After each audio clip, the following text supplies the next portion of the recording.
class, we're going to watch a video, answer some questions in the packet.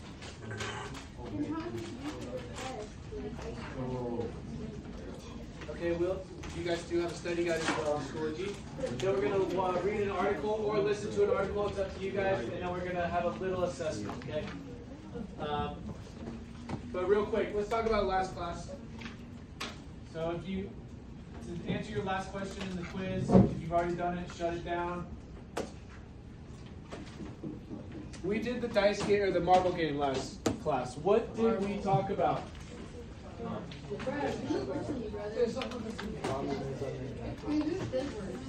Hank, say that a little louder. Communism and capitalism. We talked about communism and capitalism and how they are different, right? So looking up here, what would these, we're going to look at each of these stars and see if they are capitalists or socialism, but socialism and communism are very similar. So socialism or capitalism? Laws of supply and demand set prices. Yeah, Adrian, say it louder. Capitalism. Perfect. Jacob, equal distribution of wealth. Is that capitalism or communism? Equal distribution of wealth. Communism. Great. Thor. Communism or capitalism promotes equality. Try again. Communism. When you guys see this equality, equal, what is that going to be? Communism, okay? Kylie. Businesses compete to provide better goods and services at lower prices. Capitalism or communism? Is this on the packet? Capitalism, yes. What's up? No, guys, we're just doing a refresh from last class, okay? So I just need everyone's attention. Gabe, I know we're doing our biography cards. Let's just pay attention to this, okay?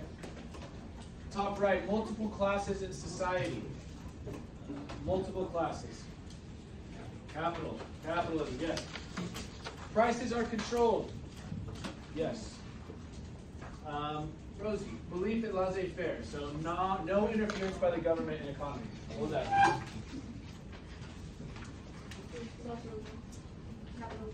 Capitalism. So what in socialism in a communist country, does the government have their hands in the economy? In communism, do they have their hands in the economy? Yes. Okay. Individuals follow their own self-interest. Hank and I like to make hats. What is that? We're now in the hat industry. Was that capitalism or communism? Capitalism. People can own their land and businesses. Justin. People can own their land and businesses. What is that? Capitalism. Capitalism. In a communist country, usually, can you own your own land and business? Not necessarily, right? Communal ownership over land and enterprise. Communal. What's that similar to? Communism, okay? I just wanted to give you guys a little more refresher. Does this now help a little bit on understanding what capitalism and communism is? No? Okay. I understood it last class. You did understand it. Because do you think there's going to be any questions on the test next class about communism and capitalism?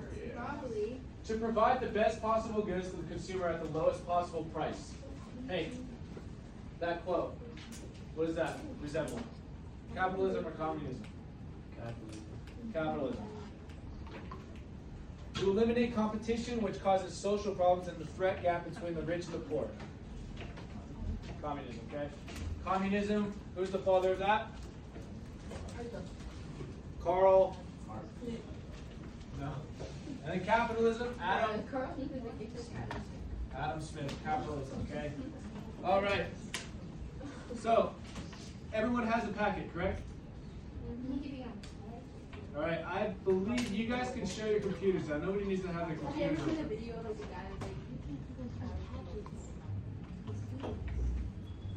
Yeah, that I think the fact that you're gonna do that video. That's funny. All right, so now we're going to jump into the Meiji Restoration, okay? We're going to jump over to Japan. Where have we been studying the last 3 packets? England, France, Europe, right? We're talking about England and just industrialization in Europe, okay? So, with the Meiji Restoration are questions that we are going to be able to answer by the end of class or by the end of your packet. You're going to see what the impact of the Treaty of Kanagawa had impact on, what factors led to the industrialization in Japan. But our main goal is to see how industrialization and modernization of Japan took place under the Meiji Restoration. Okay? Does that make sense? Yes, sir. Again, where can you guys always see our learning target? Front sheet, yes, of the packet. Okay.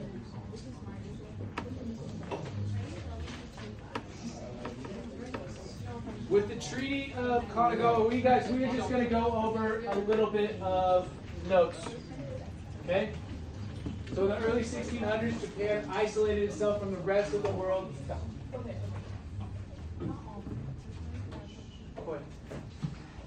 you. Japan isolated itself from the rest of the world in a policy known as sakoku, okay? So that is kind of translated into isolation. No one could enter, no one could leave Japan. Does that sound nice? Does that sound fun? Okay, do you think they had any way to industrialize? As an island, Japan is an island, okay? Do you think they have any ability to industrialize during this time? Do you think there's a lot of natural resources on this island? Do you think there's some natural resources? There are natural resources, but do you think they have enough natural resources like England had to create all this coal for burning coal, for industrialization, for steel and all this? Do you think Japan had that? Okay. By the mid-1800s, this policy proved impossible to maintain as Western powers pressured Japan to open their markets for trade. So, looking at this picture, in the summer of 1853, Commodore Matthew Perry arrived in Tokyo Bay with an American fleet of 4 warships.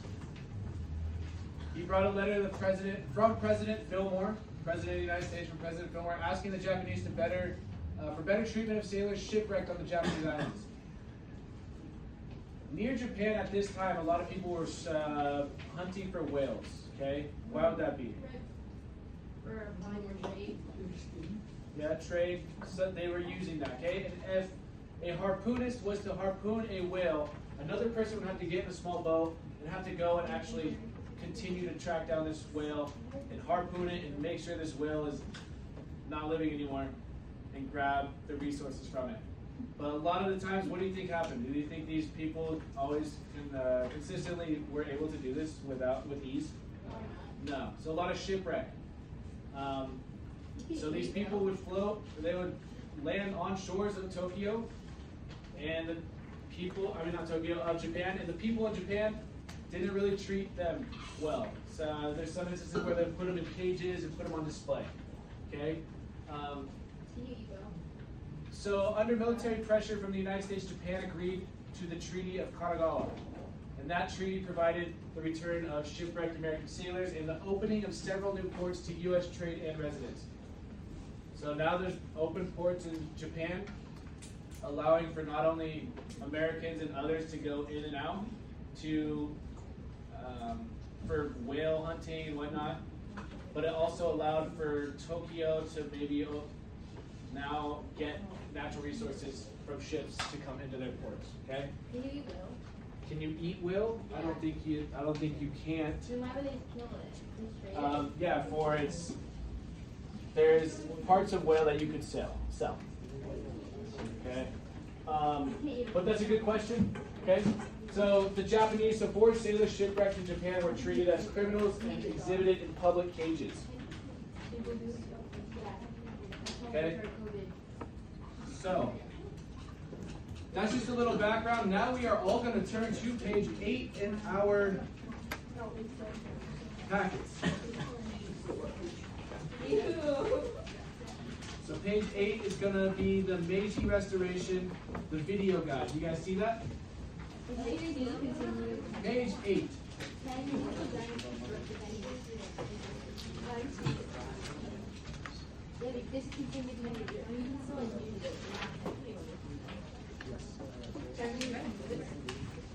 No, page 8. At the bottom it'll say 9, guys. In a million years, they can't live in So looking at the questions, before we watch this video, this is a professor talking about the Meiji Restoration. Yes.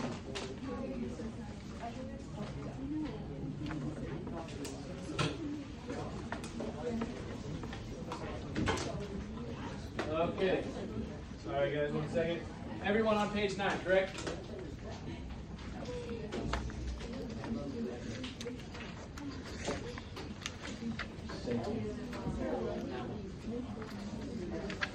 Sorry, I said page 8 first.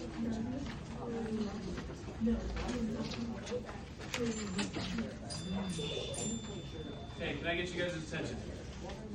We're not going to watch a video by I believe it's Stanford professor. So professor, talking about the Meiji Restoration, we're going to look at questions. Everyone's on page 9. We're looking at what was the Meiji Restoration? What had the status system done to Japan by the 1850s? Which group pushed the Meiji Restoration and why? How did business and economics bring Westerners into contact with the Japanese? What was the effect of moving the capital from Kyoto to Edo? How did Japan industrialize during the Meiji Restoration? How did Japan modernize during the Meiji Restoration? And why does Professor Wiggin argue that Japan went through such rapid industrialization and urbanization? We'll do that today. So those 9 questions or 8 questions we are going to answer through this video, okay? And it's not that long of a video. I'll try and pause it here and there. Or would you guys rather watch it straight through and then answer it as a class at the end? I like stopping. Straight through. Straight through. Raise your hand for straight through. 5, 6, 7. Raise your 8, 9. Raise your hand for stopping and answering questions as we go. We're gonna watch it straight through, guys. That was very close. Now I'm not gonna walk in. Okay. All right. I might just. We can. So, Carlos, do you mind turning the lights off for us? How long is it? It is 9 minutes. 9.5 minutes. All right. Are we ready?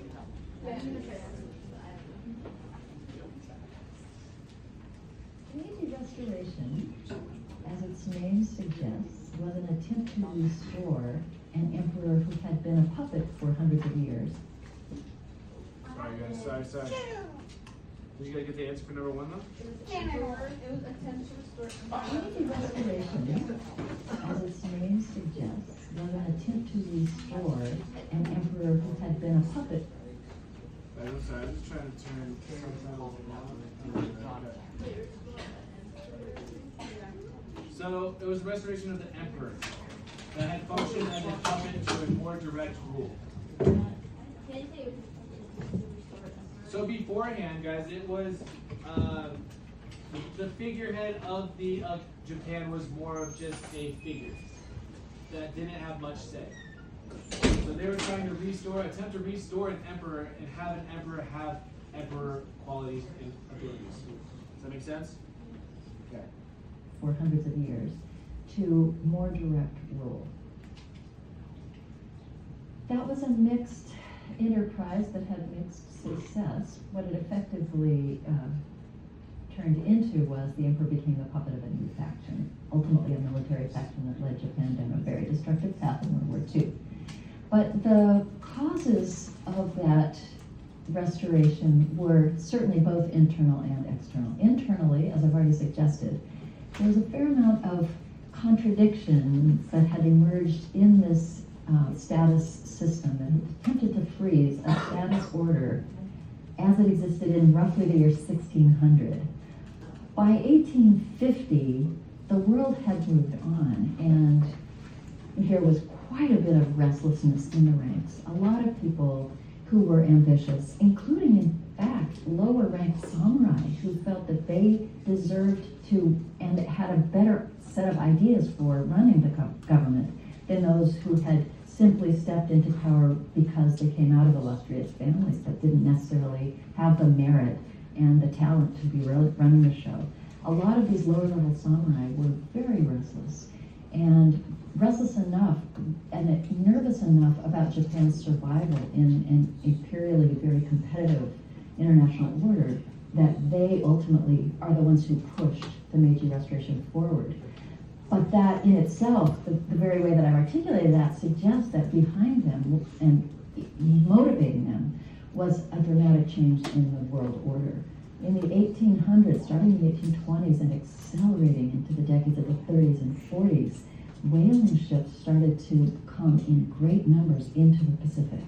And it happened that Japan sat very close to some of the richest remaining whaling grounds in the 19th century. And so more and more foreign ships were coming into waters that the Japanese shogun in the 1600s had declared off limits to foreigners.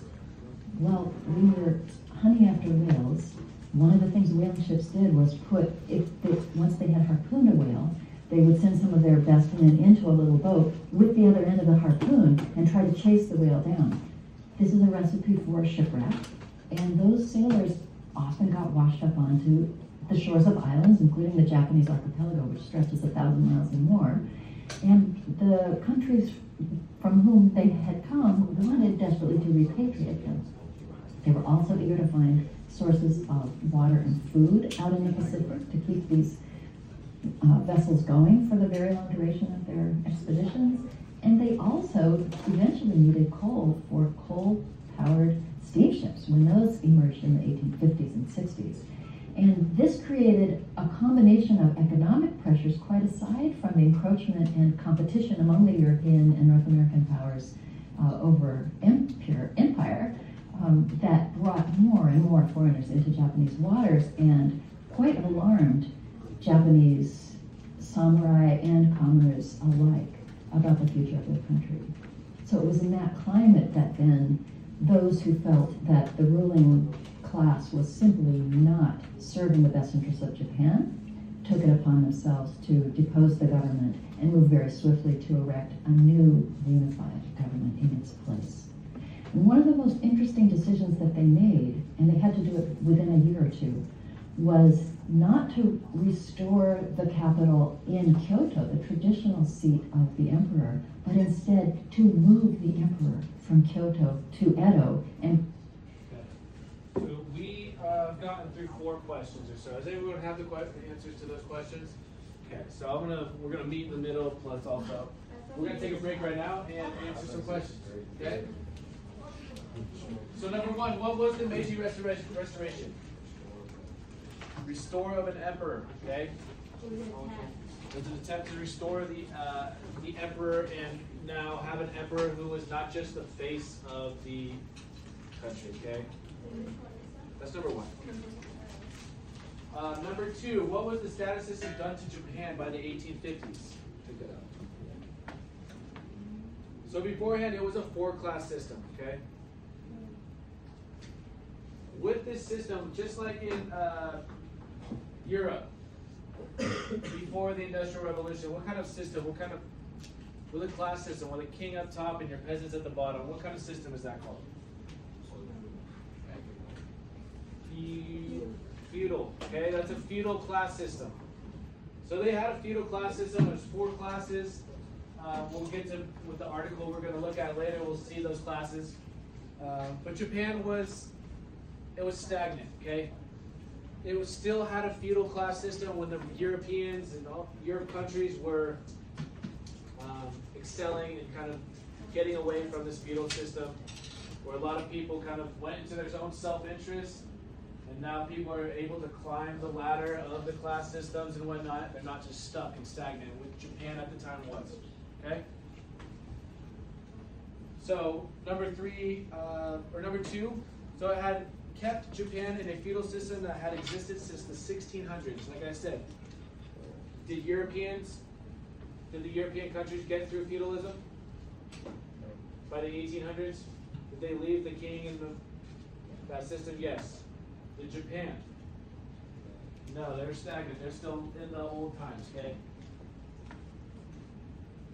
Number 3, which group pushed the Meiji Restoration and why? Yes, the lowest level of the low-level samurais. Because they began to lose power. The low-level samurais began to lose power. So now they're pushing for a move in society.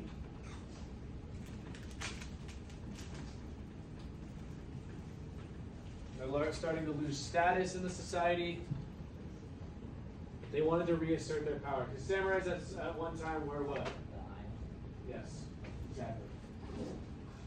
Not as high as the king and whatnot, but yes, they were very high in the social hierarchy, okay? Number 4, how did business and economics bring Westerners into contact with the Japanese? So economically, what did we do? I told you a story about it earlier. She went over it as well. In the ocean. Yes, hunting for whales. Whale hunting, dragging boats, dragging people to the land. Sailors fall in, they go to the land, now they end up in as prisoners in cages.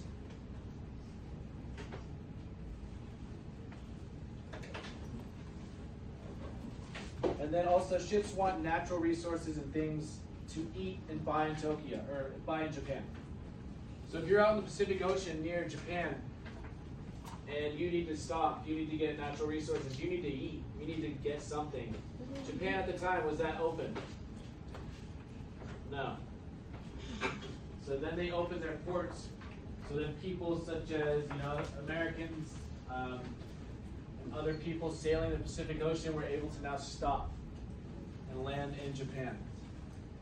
And that Treaty of Kanagawa also stopped, abolished that whole prisoner, caged up prisoner events that they would hold, okay? But I think number 5 we're just about to see, so I'll start it now, okay? So the question, what was the effect of moving the capital from Kyoto to Edo? We mean Edo, the eastern capital. That's what Tokyo means. That was a major decision, and the most compelling explanations I've seen of it suggest that it was done precisely to unify a country that had incipient tendencies to fracture along east-west lines. Eastern Japan was culturally somewhat distinct, and there were some resentments built up on both sides of the division line between east and west. And yet there were samurai who foresaw that a divided Japan would be potentially simply too weak to survive in the face of Western encroachment, and who made a variety of sacrifices, including the enormous expenditure of parading the emperor and the entire imperial court. As you can imagine, it took a long time. It was not a cheap business to do this because it had to be done in style, and they had to be put up in style all the way along the way and treated ceremoniously and then installed in Edo Castle. So that actually was certainly a foundational moment for the creation of Tokyo as we know it today. Had the government been relocated to Kyoto, Edo probably would have lapsed into a major commercial city, but nothing like the powerhouse that it would become, because modern Japan, building on the model of France and to some extent Korea, its neighbor as well, became a place with a very dominant primate city. The capital really has gradually amassed more and more of the population and resources and capital and educational facilities of the country. If you try to think of it in comparison to the United States, it's like rolling New York and Washington, D.C. and Seattle and Chicago all into one. And as a result, that was a pivotal decision for the creation of modern Tokyo. The Meiji Restoration was relatively short and painless. I shouldn't say painless because there were a few thousand people who died, but on the scale of global revolutions, it's relatively bloodless. And I think that's an interesting thing. The country did not experience major property damage. Even the city of Tokyo, Edo, was not burned and destroyed. And that was the fact that Japan was spared that kind of upheaval, I think, was also a big asset that it brought into its modernization phase. The Meiji period, which started with the reign of the Emperor Meiji being brought up to Tokyo, lasted from 1868 all the way up to 1912. So that's a very long period, one of the longest imperial reigns actually in Japanese history. And it encompassed so much change that a Tokyoite who had been born during the Edo period and had lived through the whole Meiji period, would probably look around him and say, I hardly recognize this city. So in concrete terms, concrete was introduced. Bricks, the beginning of the building of brick structures, which dramatically changed the look and feel of downtown. the importation of Western styles of dress, at least for the elite, which created a sensation when these, especially women, paraded through the streets with their long flowing silk clothes with bustles and bright colors, just women being outdoors, education, state education being put in place and transformed the lives of children, created something called childhood, really, and adolescence set aside from, this long period set aside for education, apart from adult working life, as a national mandate for everybody. The elimination of the status system. This was one of the other things that happened very fast and made a big difference to the look and feel of everyday life on the streets in the capital city. You can be sure when the samurai were no longer samurai, they were ordered to cut off their top hats, which distinguished them from everybody else. They started wearing Western haircuts, Western dress, they take off their swords and put them in their houses, in their treasure chests. Suddenly there is a physical manifestation all around you of an ideology of competition. Anybody can rise to success. Of course, inherited wealth still mattered a lot, but this ideology and the opportunities for rags to riches life stories that it really did create helped to change and create a much more dynamic society, I think, where many people were willing to throw their energies into various kinds of capital adventures, into higher education, into building up the government, into civic organizations, opportunities that they hadn't had before, and that channeled and mobilized in vast reservoirs of energy that had been probably spent in pleasure pursuits or in much more small scale, because constrained in various ways, enterprises. So I think that also actually is part of the answer to how Japan modernized so rapidly, is the unleashing of pent-up energies from women as well as men, and from commoners as well as elite. I think that the leveling of the playing field, imperfect as it may have been, really made a difference. Okay. What? Yeah, we stopped in the middle for a few minutes. Carlos, can you get the lights, please? All right, did anyone get those questions from 5 through 8? Okay. Well, we're going to talk about them. So 5, what was the effect of moving the capital from Kyoto to Edo?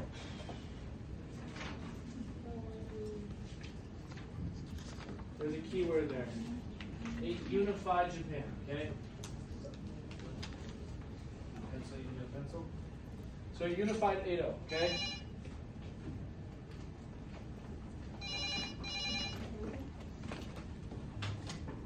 The rose crossing? Yeah.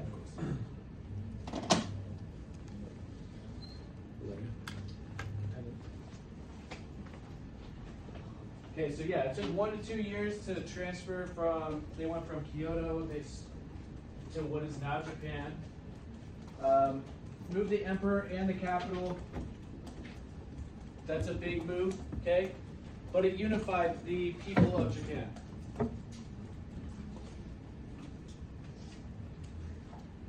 And it also set the stage for what?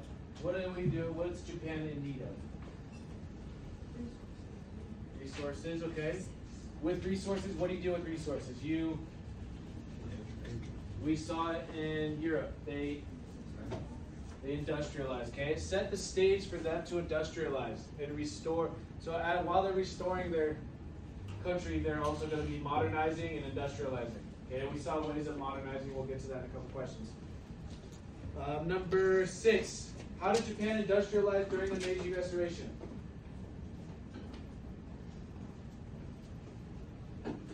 What did they start using? Start using bricks, concrete, things that were happening in the West. They were starting to westernize, okay? And then number 7, how did Japan modernize during the Meiji Restoration? What were the people doing? How did the people start changing? Dressing different, cutting their hair, Western apparel. They started going outdoors more. Women started wearing their hair down. Education was put into place. What do you think this did to the class system? Do you think it solidified the class system, or do you think it kind of eliminated it? Eliminated, right? So now these people are able to do what they want. Think of education. In your mind, if you get educated, can you move up in the class system? Doesn't mean you are going to move up, but yes, it's a better chance. Yes, so women outdoor, Western dress. Number 8, why did the professor argue that Japan went through such rapid industrialization and urbanization? Why did she argue that they went through such rapid? They had, from 1600 to 1850, they were stagnant, okay?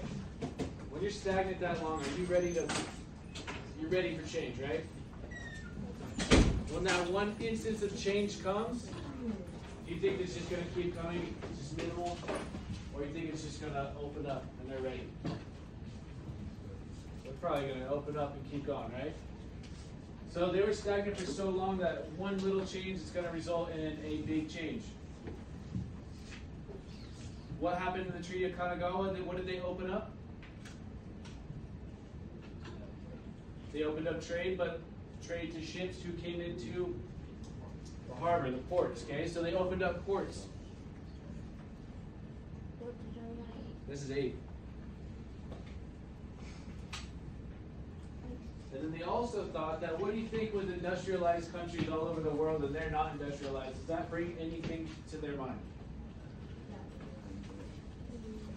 Well, how would you feel? Left out. What else? Behind. With these feelings, what do you have any sense of fear? Yeah. Right? Because they're higher. Yes, exactly. Okay, you feel that you could probably be taken advantage of. Yeah. If these countries were to come in, they have these warships, they have all of these people that are modernized. We are still doing our feudal system, society things.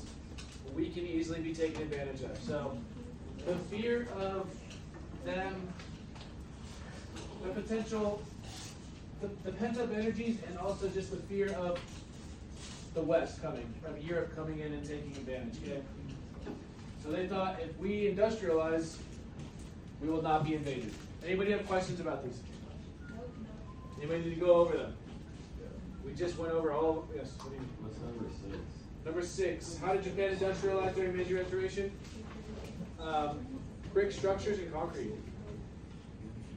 Yes. You got them? Got them? Yep. Okay. All right.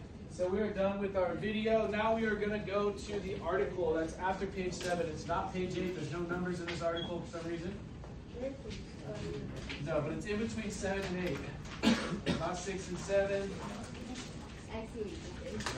So page 7.1 we'll call it. It's this, Japan's Industrial Revolution. This? Yes.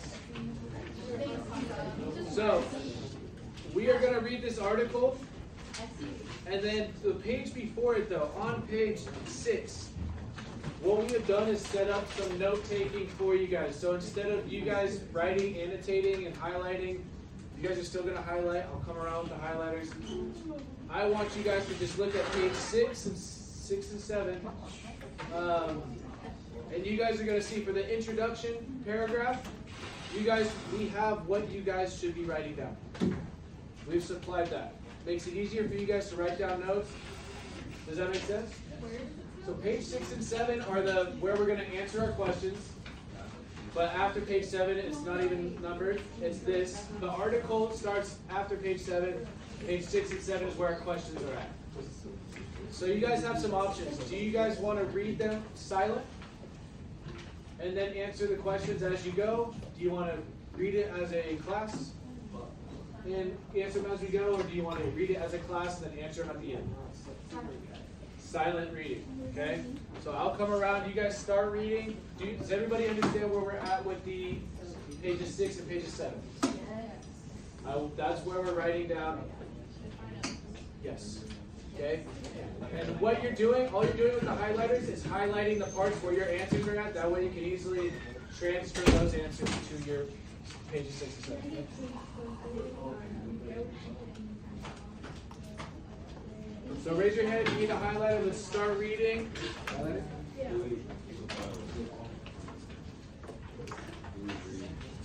You're going to read, yes, the article. I think it's 3 pages. What are you doing? Double hope. Yes. Yes. Eli. You have water in your water bottle?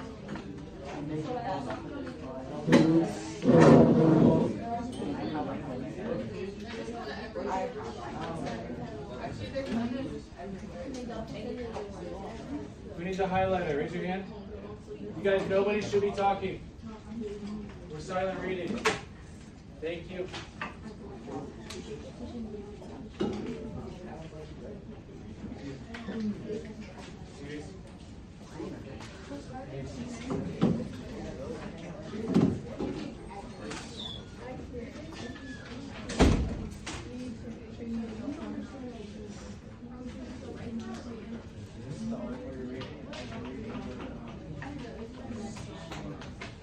You guys, let's read the first thing together, the first paragraph together, that way we know what's going on. Is that okay?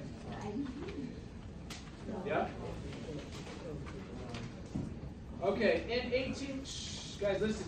In 1853, 4 modern American warships sailed into Tokyo Bay, Japan's Great Harbor. What's the first question under introduction? What happened in 1853? Okay? In 1853, 4 modern American warships sailed into Tokyo Bay, Japan's Great Harbor. To fight that? So as we continue to read, you'll see why. And as we continue to read, Commodore Matthew Perry hoped it would force Japan to change its trading policies and allow American imports to be sold. For the previous 2 centuries, the Japanese had kept their national economy mostly closed off to foreign trade. But American businesses saw Japan with its vast population as a great potential market for their pots, cloth, and other goods they were now rapidly producing for distribution. So, how did the United States push Japan to open its markets? They forced Japan. So Commodore Matthew Perry hoped it would force Japan to change its trading policies. And then why did the U.S. want Japan to open its markets? Where are the questions? Questions are on page 6 and 7. Before Why did America want them to open their markets? For business, okay? Great potential market for their pots, cloth, and other goods they were now rapidly producing for distribution. So now your introduction should be filled out. Now you're on the second part of, so it's going to be the Tokugawa Shogunate, that section. Then you'll answer those questions there through your reading. Is this making sense? Yes. Prior to this, what were you guys doing with the readings? Just highlighting. You were just highlighting and marking up, and I don't know how much you guys were taking that in, okay? So this, hopefully, you answering the questions from the reading, it's set up for you guys to succeed and understand it a little bit better, okay? So silent reading will take 10 minutes. Silently. Raise your hand if you need help. We'll go over it at the end, okay? Yeah, so the first question was what happened to the piece, and you just read it. Or you could just put it in your... No, you're good. You're good. So no, I want you guys to highlight this here. And then just translate that to what. Yes. So like what I did is so if you guys are annotating the text, if you guys are writing down next to the text, make it make sense to you, okay? However that is. You don't need to write full words. If you can understand it, if you can look back tonight or tomorrow or Friday before the test and understand your writing and it makes sense to you, that is what I'm looking for, okay?